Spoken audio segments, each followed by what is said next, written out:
Hey guys, നോമ്പൊക്കെ എങ്ങനെ ഉഷാറെല്ലാവർക്കും? അൽഹംദുലില്ലാ, എനിക്ക് ഉഷാറാണ് കേട്ടാ. എന്ത് വേഗാല ദിവസങ്ങൾ പോണേ. നോമ്പ് ഒന്ന് തുടങ്ങിയതേ ഓർമ്മയുള്ളൂ. ഇന്നൊക്കെ 16 കണ്ണടച്ച് തുറക്കും പോലെ ദിവസങ്ങൾ പോണേ. അതൊക്കെ പോട്ടെ, നമുക്ക് നമ്മുടെ പണിയിലേക്ക് പോകാം. ഇനുവിനെ സേഫായി കിടത്തിയിട്ട് വേണം എനിക്ക് ബാക്കി പണി നോക്കാൻ. അങ്ങനെ ഞാൻ ആദ്യം തന്നെ സ്നാക്സിലേക്ക് കിടക്കാന്ന് വെച്ച്. ഇത് കൊടുങ്ങല്ലൂരുകാരുടെ സ്പെഷ്യൽ ആണെന്ന് പറയാൻ പറഞ്ഞിട്ടാ. ആരെന്നൊന്നും ചോദിക്കണ്ട, ആരൊക്കെയോ പറഞ്ഞു, അത്രയും അറിഞ്ഞാൽ മതി. പണ്ടൊക്കെ എൻ്റെ ഉമ്മ എപ്പോഴും ഉണ്ടാക്കി തന്നിരുന്ന ഒരു ഐറ്റാണ് കേട്ടാ.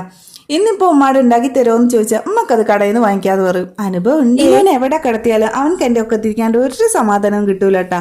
എന്നെ കുറച്ചു നേരം എടുക്കുമോന്ന് ചോദിച്ചു വരുന്ന വഴിയാ. നിന്നെ ഞാൻ എവിടെ കിടത്തിയതാ? ആരെ നേഴ്സ് ഇങ്ങോട്ട് വരണേ? മിന്നെ നേഴ്സ് പോന്നാണോ? ഇപ്പൊ വരാട്ടാ, കഴിഞ്ഞിട്ട് വരാട്ടാ. കുറച്ചു നേരം ഒന്നെടുത്ത് പുന്നായിരിക്കട്ടെ. അല്ലേലുണ്ടല്ലോ ഒന്നിനും സമ്മതിക്കില്ല. ഏത് പണിയുടെ ഇടയിലും ഇടയ്ക്ക് ഞാൻ ഇങ്ങനെ ഒന്നെടുത്ത് പുന്നായിരിക്കും. അല്ലേലുണ്ടല്ലോ ഇവൻ ഇവിടെ ഉണ്ടെന്ന് നാട്ടുകാരെ മൊത്തം അറിയിക്കും. കഴിഞ്ഞ ദിവസം നമ്മ മോമോസ് ഉണ്ടാക്കാൻ വാങ്ങിച്ച കൂട്ടത്തിൽപ്പെട്ടവരാണ് ഇവര്.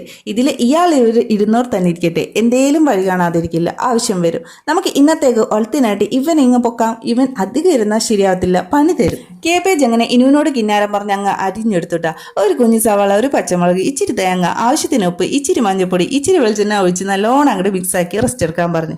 ബൈ ദ ബൈ, ഞാൻ സ്നാക്സിന്റെ പേരെന്താണെന്ന് പറഞ്ഞില്ലല്ലേ? ഇതാണ് മക്കളെ ചേമ്പപ്പം. ഉണ്ടാക്കി വരുമ്പോൾ ചേമ്പ് വിത്ത് പോലെ ഇരിക്കുന്ന പറഞ്ഞേ. എന്റെ പിന്നെ പല പല ഷേപ്പ് ആയതുകൊണ്ട് ചേമ്പ് വിത്തിനെ പോലെ ആരായിരിക്കണേന്നൊന്നും നോക്കില്ലട്ടാ. ഇന്നിപ്പോ ജ്യൂസിനായിട്ട് മുന്തിരിയാണ്. ഇതിന്റെ കളർ എന്താ ഇങ്ങനെയെന്ന് ആലോചിച്ചിരിക്കേണ്ട ആരും. ഫ്രിഡ്ജിൽ നിന്ന് നേരെ അങ്ങ് എടുത്തത് അതാ ഇങ്ങനെ. അങ്ങനെ ജ്യൂസിന്റെ പരിപാടി കയ്യോടെ അങ്ങ് നോക്കിക്കൂടെ നമ്മുടെ നാരങ്ങളും സെറ്റാക്കിയിട്ടുണ്ട് കേട്ടാ. ഇത്രക്കൊക്കെ റെസ്റ്റ് എടുത്താൽ മതി എന്ന് പറഞ്ഞ കേബേജിനെ അങ്ങ് അടുപ്പത്തോട്ടിട്ട്. കേബേജ് ഉണ്ടാക്കുമ്പോൾ സൈഡ് ആയിട്ട് സാമ്പാർ ഇല്ലാണ്ട് ഇങ്ങനെ അങ്ങനെ സാമ്പാർ കൂടെ അങ്ങ് വെച്ച്. അപ്പോൾ ഇന്നത്തെ സ്പെഷ്യൽ എന്തൊക്കെയെന്ന് നമുക്ക് നോക്കിയാലോ.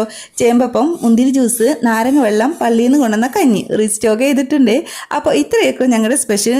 നിങ്ങളുടെ സ്പെഷ്യൽ എന്തൊക്കെയെന്ന് കമൻറ്റ് ചെയ്യട്ടാ. അപ്പോൾ ഓക്കെ, നെക്സ്റ്റ് വീഡിയോ ആയിട്ട് വരാം ഇൻഷാല്ലാ. അപ്പോൾ ഓക്കെ, ബൈ.